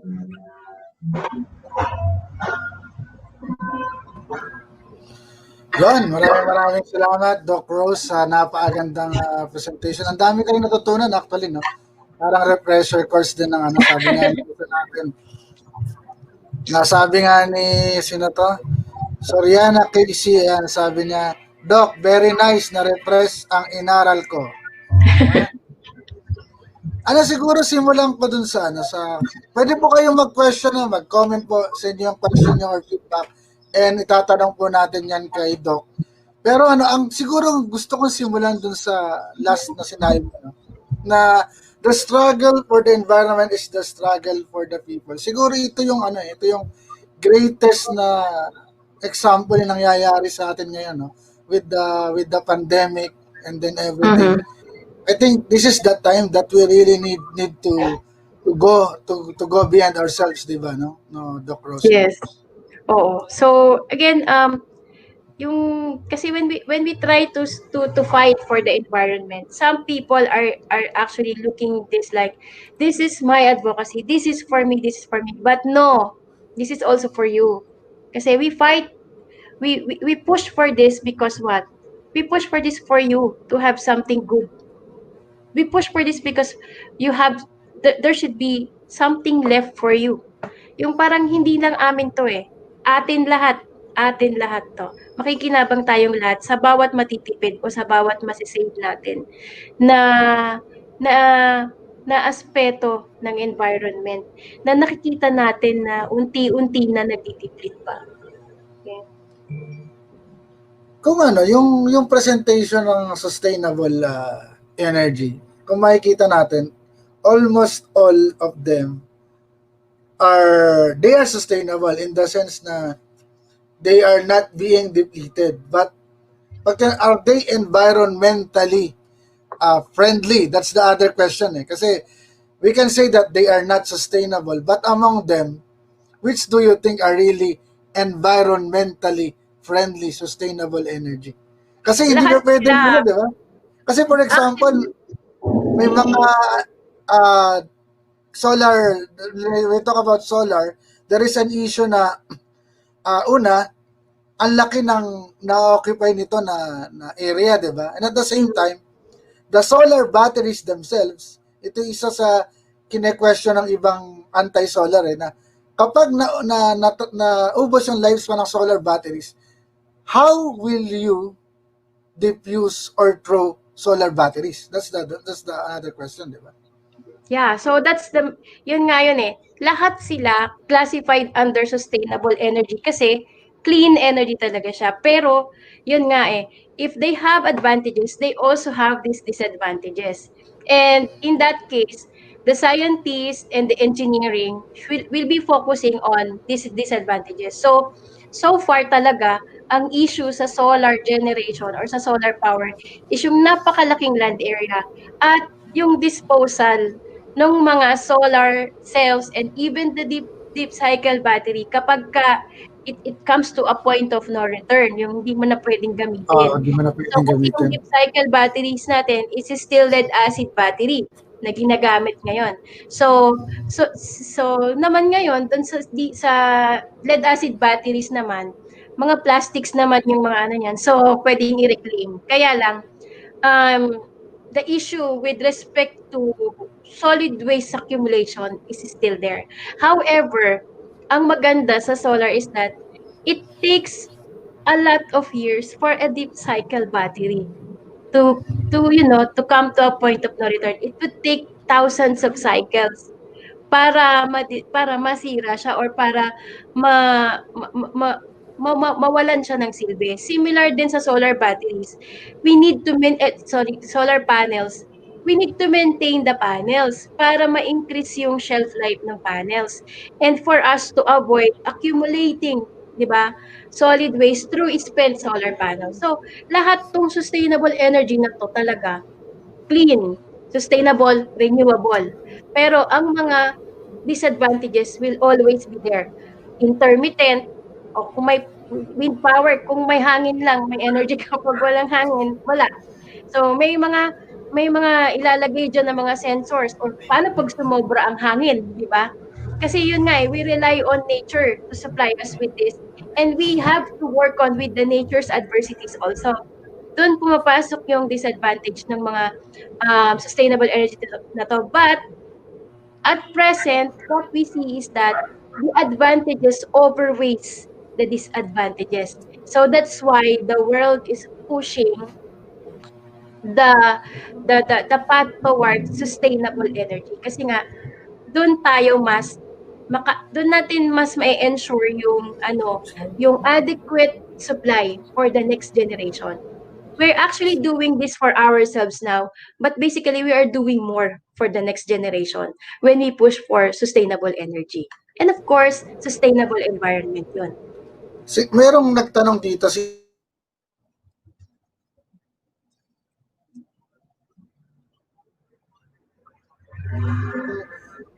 yun yung, paano daw pag nagkaroon ng problema sa process, ano daw mangyayari?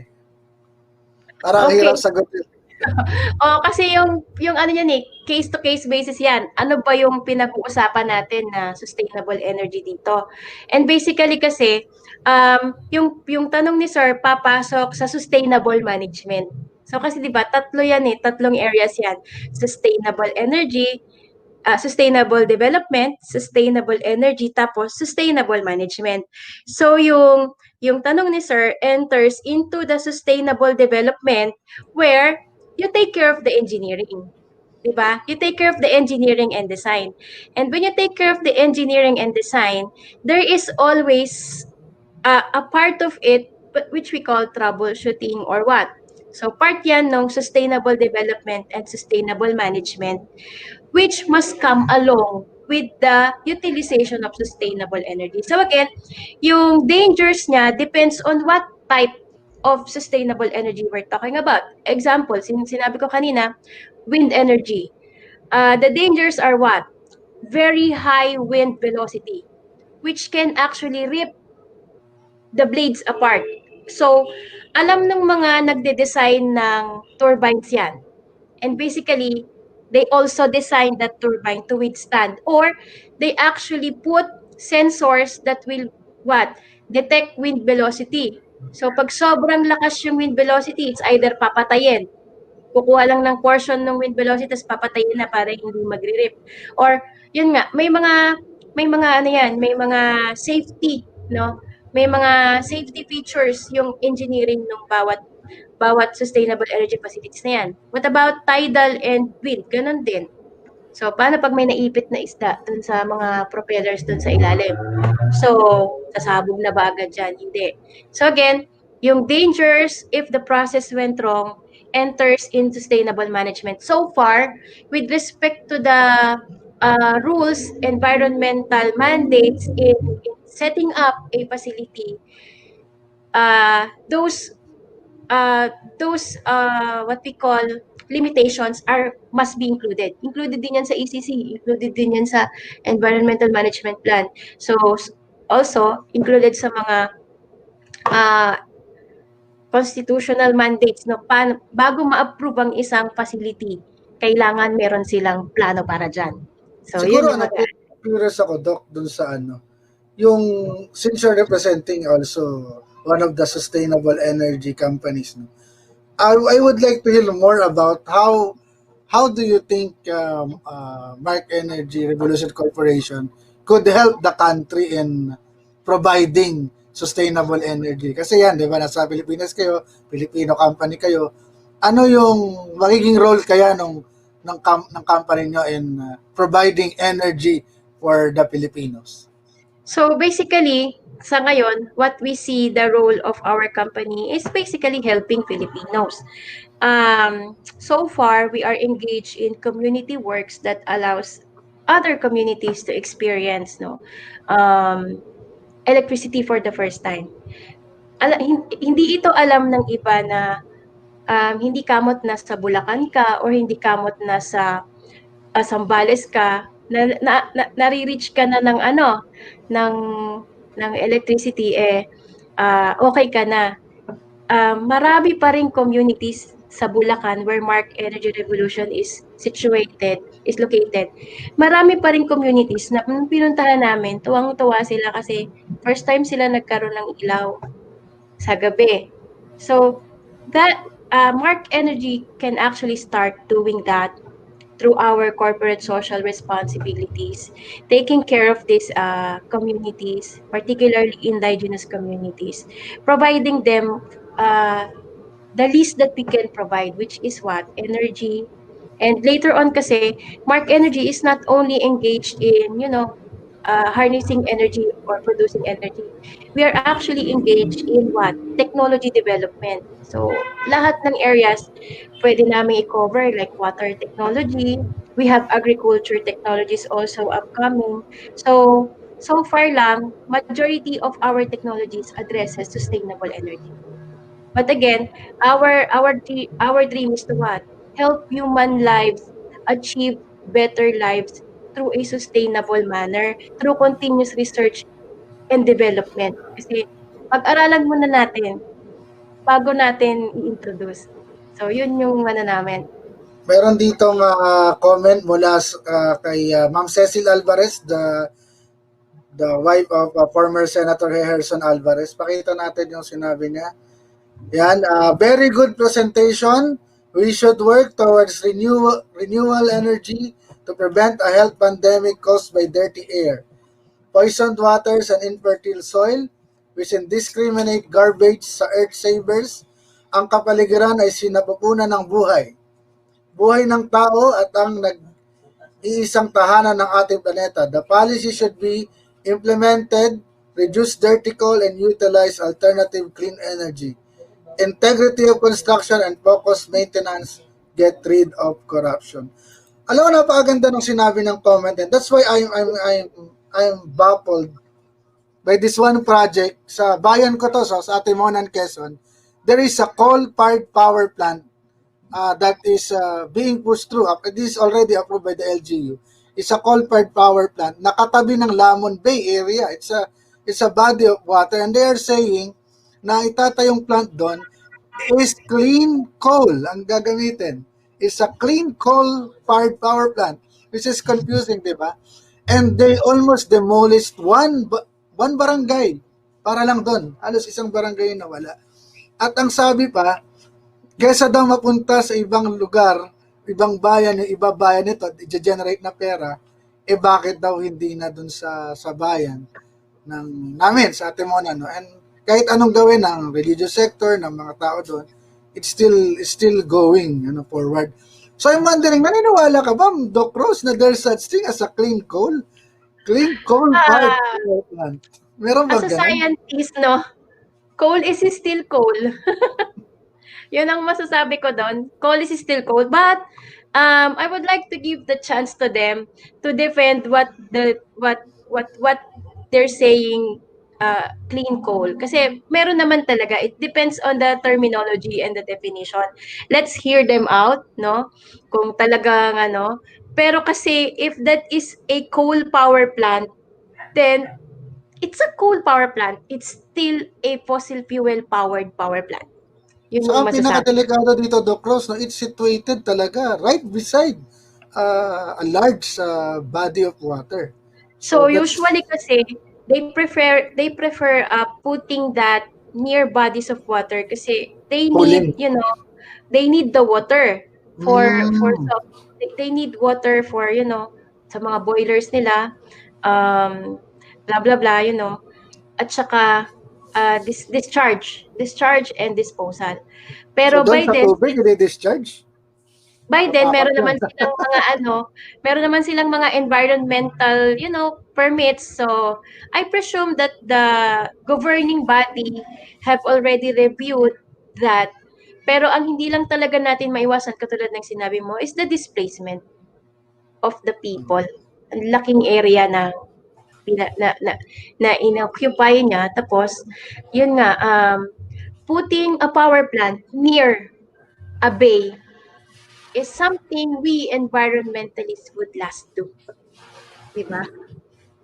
Sabi nga ni Sir Arnel, there is no such thing as clean coal power plant. Doon sa isa pang issue, no, there's a move to amend the Clean Air Act, no, which is very stringent, napaka-stricto, in order to allow waste to energy facilities. Kasi yung Clean Air Act natin, halos isa near perfect law. Napaka-stringent, bago ka magtayo ng kung ano man na may emission, ang dami yung pagdadaanan. And gusto itong i-amend because people or the government wants to put up waste to energy conversion facilities. How do you react to that? Well, my reaction is they should put uh, attention on the sustainability of the implementation itself. Kaya ba ito? Kaya ba ito nung lahat ng industries?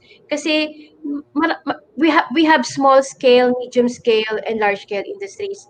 We don't worry about the large scale industry. They can have this.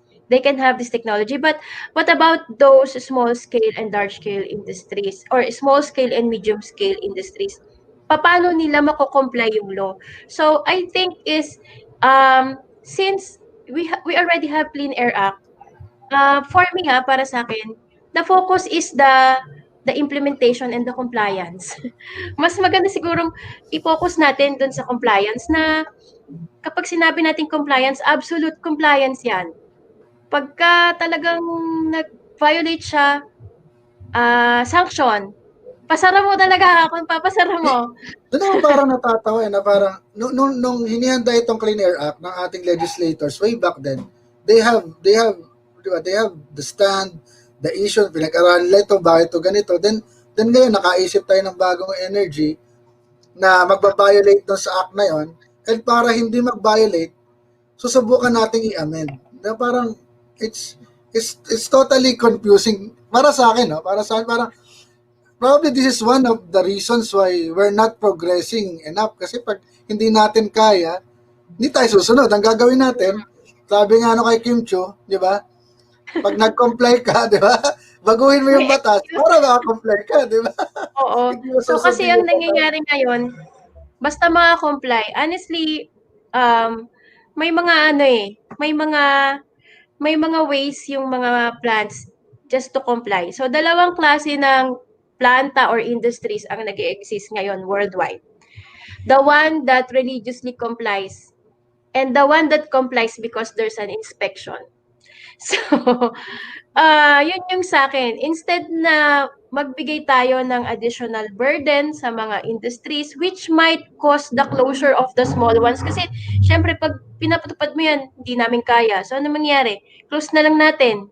Wala na naman mangyari. Maglalosot lang sila sa atin. Kapag ka nag-violate tayo, mauubos ang pera sa close.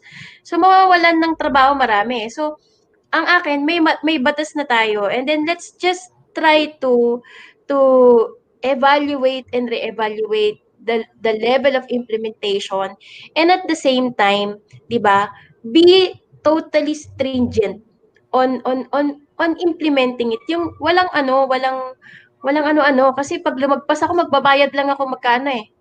So ngayon 'di ba, sa emission sa discharge, pag lumagpas ako ng kung ano man yung inilagpas ko doon sa standard, babayaran ko lang 'yon. I recognize that's one of the most flexible way for other industries to continue operating. But by then, I think there is a program in the Clean Air Act that will basically try to monitor and progress this compliance to the full compliance system. Yung hindi mo siya pabayaan na magbayad na lang forever, di ba? Bigyan mo siya ng ladderized program na nagbabayad siya ngayon, akyat ka ng akyat na, darating ka dun sa time na full compliance ka na hindi ka na magbabayad. So by then yun nga yung policy making at saka yung implementation, yun yung i-push natin kesa mag-offer tayo ng mga bagong ways na alam natin na mahihirapan mag-comply yung industriya natin. Alam mo, gusto kong ibalik itong isang slide mo na napakaganda. Ito. Yan. Only after the last tree has been cut down, only after the last tree has been poisoned, only after the last fish has been caught, only then will you find that money cannot be eaten. Napakaganda nito kasi nangyayari na to actually. Marami na yung may warning na ng taggutom even sa Africa and even sa Pilipinas, no. And ang problema kasi karamihan sa atin, if it is not affecting us, 'di ba? Hindi tayo kilos. Hindi ko naman problema 'yan, 'di ba? Hayaan mo sila. Ako nga, problema ko, wala akong trabaho, hindi ako makakain. bakit ko pa problemahin pa yung pinag-uusapan dyan, Doc, saka ni David sa AKTV, hindi naman ako apektado. Palagay mo, ano yung dapat nating gawin as an individual para, anong pwede mo sabihin sa mga nanonood sa atin na bakit mahalaga na tayong lahat sa ating capacity gumawa ng paraan para kumilos para sa issue ng kalikasan? Okay, kasi ang kalikasan, atin yan eh. It's our property. We can use it, no? We are highly accessible. Papayag ka ba na yung bagay na para sa'yo ay sinisira din ng iba? Siyempre hindi. So that was the time that we have to be very conscious of what we own. We own the environment. God gave us a very, very perfect environment to live in. And as such, let us work on preserving the perfectness of this environment. Number one, we must have the integrity. No? We must have the integrity to preserve these God-given gifts. And we have to put in mind that we still have children and grandchildren to use this. So by then, all we need to do is to treasure God-given gift, which is the environment. Because number one, if we do not, then we will be also the ones to suffer. Pag nagpabaya tayo, tayo rin ang talo dito. So, okay lang ako, hanggang kailan lang ba ako mabubuhay? But ako lang ba ang importante sa mundo? Siyempre, meron pa akong mga mahal sa buhay na may iwan. Hindi ba sila importante sa'yo? So, kung importante sila sa'yo, start preserving what you and them can still use up to their lifetime. And that is common. Yun lang yung environment eh. Pera mo mauubos yan, papamana mo sa anak mo, mauubos yan. Pero yung environment nandyan. And basically, nung unang panahon ng tao, nabubuhay ng walang pera. 'Di ba? All they need is to what? To rely on the environment. Pagkain nandyan. Shelter nandyan sa environment, lahat. Ngayon lang nauso yung pera. And basically, with this pandemic, nakita mo naman, di ba? With this pandemic, may nagawa ba ang pera? Pag marami ka bang pera, hindi ka ba magkakaroon ng virus? Same with the environment, same with our drive to preserve the environment. No? Hindi natin kailangan ng maraming pera para i-preserve ang environment. Anong kailangan natin? A lot of self-responsibility, a lot of integrity. Let's stick to the values that was being taught to us by our ancestors. And that is what? The value of the environment and the value of human life. Yun ang importante sa atin. So napakaganda. I really like the discussion. Sabi nga isa ni Mendoza, very timely daw yung discussion natin. Yun. Thank you. Parang anak ko yan, David Okay. Yan, si Alona Timbre, na-miss ka daw niya. Miss Yeah. daw. So she was my student in the grad school before. Marami-raming very good teacher, marami natututunan. Kahit ako ngayon, marami ako natutunan. So yun, Doc Rose, I know it has been mahaba yung discussion natin. I hope okay sa mga nanonood sa atin. Last message to our viewers before you go as our guest. Ano yung gusto mo sabihin sa kanila? Message to them? Yeah. Yan. Yeah, so just simple sentence. Let's love the environment and let's treasure the environment because that's the only place we can live in. Wala tayong ibang pwedeng tirahan kundi itong earth. So, let's love earth. Let's conserve our environment and let's save for humanity. Let's save for the future. Yun lang. Para sa ating lahat. Maraming salamat, Doc Rose, sa senior mo ngayong araw na to. I know, voluntary ito. So, baka po akala ng iba dyan, kami po nagbabayad ng mga guests. So, technically po, nagpapasalamat kami sapagkat pinipilit po namin silang mag-guest. Tinututuwa po namin ang halaman para mag-guest dito. Thank you, Doc Rose. My pleasure anytime, David. For the second time in a row talking about... And for the end time, for the future times, just call me. We are looking forward na sana mas ma-develop po yung sustainable energy na ginagawa ng company. And we are here to really look forward to it and to support it. Hopefully, the government, through its the Renewable Energy Act, kasama po ako ng kampanya dyan through WWF Philippines na mapasayan. And I think there are the law grants various incentives to those who are pushing for sustainable energy. Sana talaga maging green government na tayo para mas mapush pa natin tong pinaglalaban natin. So Yeah, maraming let's salamat. go for a green government. At sa mga gusto pong sumali sa Green Party of the Philippines, open po membership. Punta lang kayo sa greenparty.ph/join. And of course, sa mga gusto naman sa NGO side, sumama sa mga iba't ibang activities para sa kalikasan, andyan po kami sa Aksyon Kalikasan. Punta nilang po ang Facebook page. Yun. Maraming salamat, Doc Rose. Hanggang sa Thank you, susunod. David. Good afternoon at makakalikasa araw sa iyo. Maraming salamat. Salamat sa lahat. Thank you. Bye-bye. Yan mga kaibigan, siyempre natapos na naman ang isang araw natin ng Ako at ang Kalikasan TV. I hope mga kaibigan, marami po tayong natutunan ngayong araw na to. Maraming salamat sa lahat ng nanonood, to everyone that is watching right now, to our partners, especially to the main producers of the show, Aksyon, Kalikasan, and to our partners, the Green Party of the Philippines, Brotherhood of Destiny, Red Cloud Interactive, Edge TV, the Sign Up In Group, Kabataan para sa Kartilya ng Katipunan, at ang Sambayani Youth Organization dyan sa Sambales. Maraming salamat po sa patuloy ninyong pagsuporta at pagtitiwala sa ating programa. Of course, thank you to everyone who watched our show today. Napakagandang discussion at we are hoping that next week ay marami pa tayong matututunan. Pero bago pa tayo magtapos, ayan ko po muna, ito i-share ko po sa inyo. Napakagandang awitin. Fan na fan ako nito. Alam niyo po yung kantang Masdan Mo ang Kapaligiran. Na kaibigan, meron po tayong reggae version at i-share namin sa inyo yan ngayong araw na ito. Ang reggae version mula sa emoticons ng Masdan Mo ang Kapaligiran. Ito mga kaibigan, i-share po namin yan. At po, pakinggan po natin sila. Okay. Ay, kami po ang emoticons is this to cover up. Masdan Mo ang Kapaligiran by Asin. Yeah! Tama na siya. 1, 2, 3, go!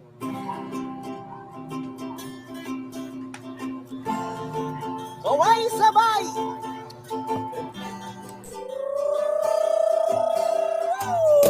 Emoticons! Wala ka bang napapansin sa iyong mga kapaligiran? Kay dumi na ng hangin, pati na ng mga ilog natin. Hindi na masama ang pagunlad at malayo-layo na rin ang ating narating.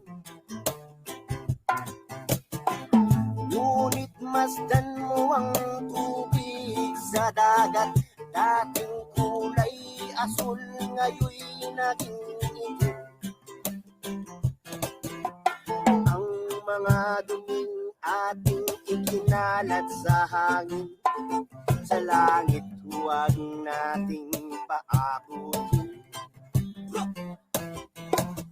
Upang kung tayo'y pumanaw man sa riwang hangin, sa langit natin matitikman. Meron lang akong isang hiling, sa aking pagpanaw sana ay tagulan. Gitara ko ay aking dadalhin, upang sa ulap na lang tayo magkantahan. Ang mga batang ngayon lang isinilang, may hangin pa kayang matitigman. May mga puno pa kaya silang aakyatin? May mga ilog pa kayang lalangoyan? Bakit hindi natin pag-isipan ang mga nangyayari sa ating kapaligiran? Hindi na masama ang pagulat kung hindi nakakasira ng kalikasan.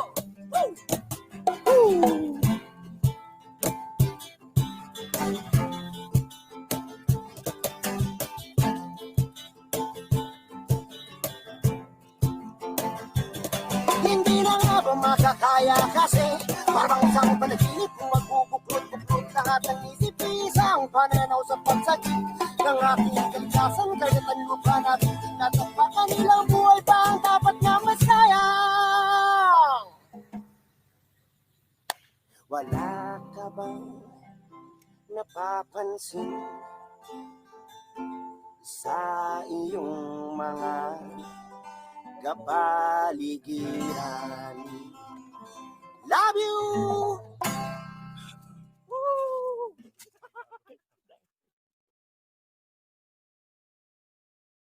Yan, huwag pong kalimutan mga kaibigan na i-subscribe ang emoticons. Yan po, emoticons sa YouTube. Please subscribe to their channel. Napakaganda po ng mga reggae songs nila mga kaibigan. At napakaganda ng rendition nila ng Masdan Mo ang Kapaligiran ng Asin.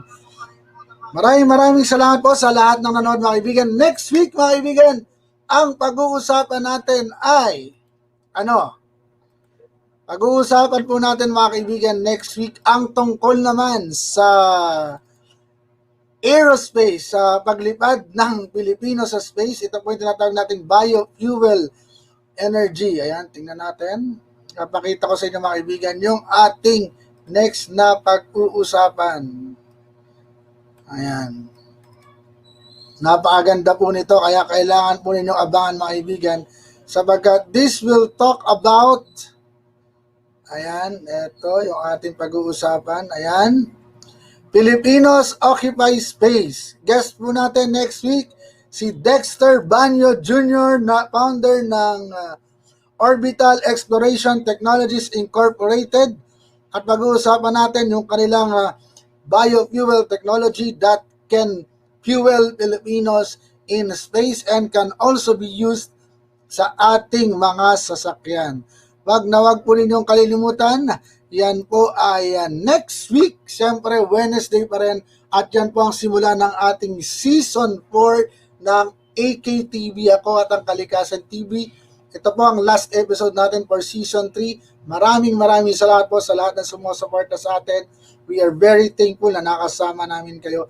At muli po hanggang sa Wednesday, pumuli ito po inyong Kuya David na nagsasabing pangalagaan po natin ng kalikasan sapagkat ito po ay source naman ng ating buhay. Kung gusto natin matili sa Earth, kailangan nating pangalagaan ang kalikasan.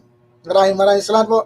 Hanggang susunod na Wednesday, same time po, 1 p.m. onwards. Kaya pag ginanahan tayo, medyo nakapahaba naman ang ating kwentuhan. Maraming salamat po muli sa lahat.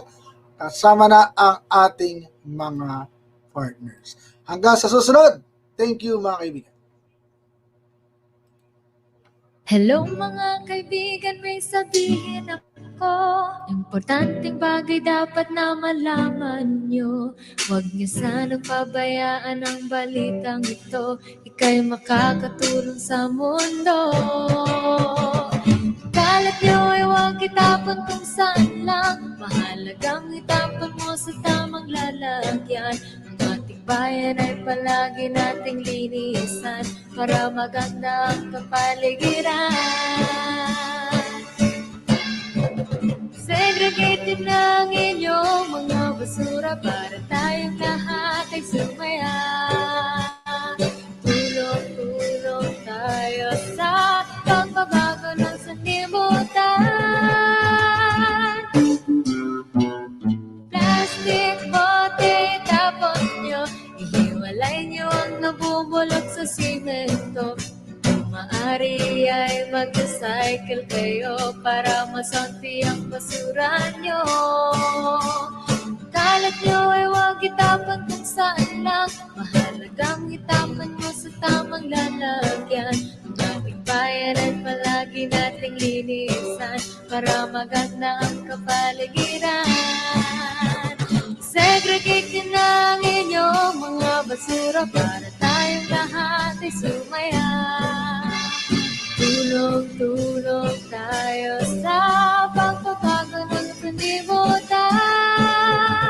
Hiwalay nyo na ang inyong mga basura para tayong lahat ay sumaya. Tulong-tulong tayo sa pagbabago ng komunidad.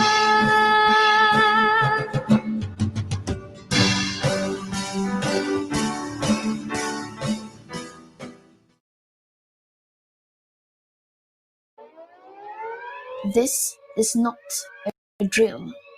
My name is Greta Thunberg. We are living in the beginning of a mass extinction. Our climate is breaking down. Children like me are giving up their education to protest. But we can still fix this. You can still fix this. To survive, we need to stop burning fossil fuels. But this alone will not be enough. Lots of solutions are talked about. But what about a solution that is right in front of us? I'll let my friend George explain. There is a magic machine that sucks carbon out of the air, costs very little, and builds itself. It's called a tree. A tree is an example of a natural climate solution. Mangroves, peat bogs, jungles, marshes, seabeds, kelp forests, swamps, coral reefs, they take carbon out of the air and lock it away. Nature is a tool we can use to repair our broken climate. These natural climate solutions could make a massive difference. Pretty cool, right? But only if we also leave fossil fuels in the ground. Here's the crazy part. Right now, we are ignoring them. We spend 1,000 times more on global fossil fuel subsidies than on natural-based solutions. Natural climate solutions get just 2% of all the money used on tackling climate breakdown. This is your money. It is your taxes and your savings. Even more crazy, right now when we need nature the most, we're destroying it faster than ever. Up to 200 species are going extinct every single day. Much of the Arctic ice is gone. Most of our wild animals have gone. Much of our soil has gone. So what should we do? What should you do? It's simple. We need to protect, restore, and fund. Protect. Tropical forests are being cut down at the rate of 30 football pitches a minute. Where nature is doing something vital, we must protect it. Restore. Much of our planet has been damaged. But nature can regenerate, and we can help ecosystems bounce back. Fund. We need to stop funding things that destroy nature and pay for things that help it. It is that simple. Protect, restore, fund. This can happen everywhere. Many people have already begun using natural climate solutions. We need to do it on a massive scale. You can be part of this. Vote for people who defend nature. Share this video. Talk about this. All around the world, there are amazing movements fighting for nature. Join them.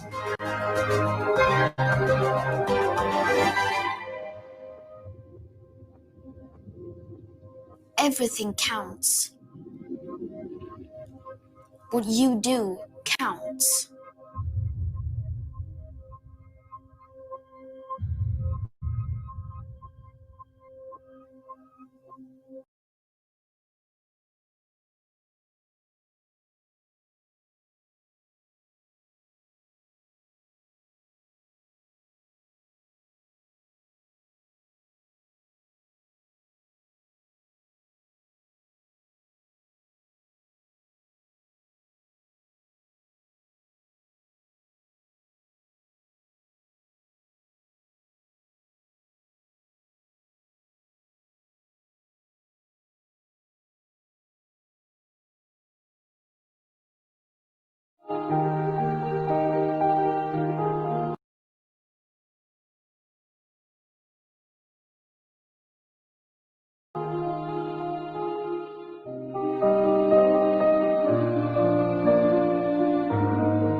Jeremiah chapter 29 verse 13.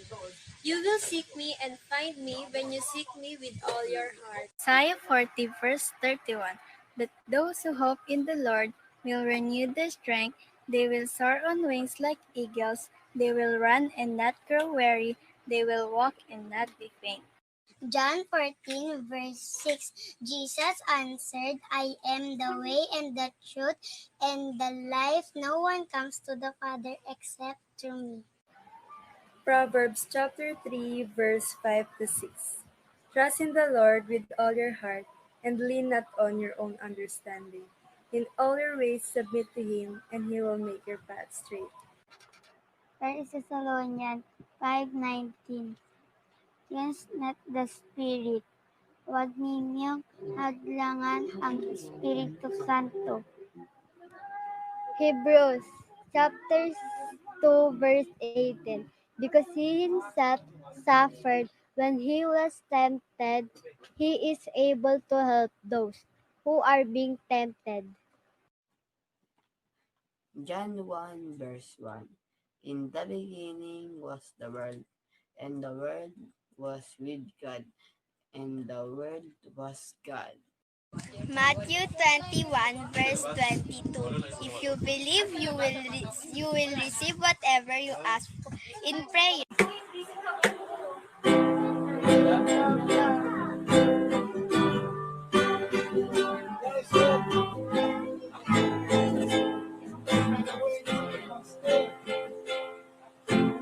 Light of the world, you step out into darkness. Open my eyes, let me see. Beauty that made me smile, adore you.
Heal the world.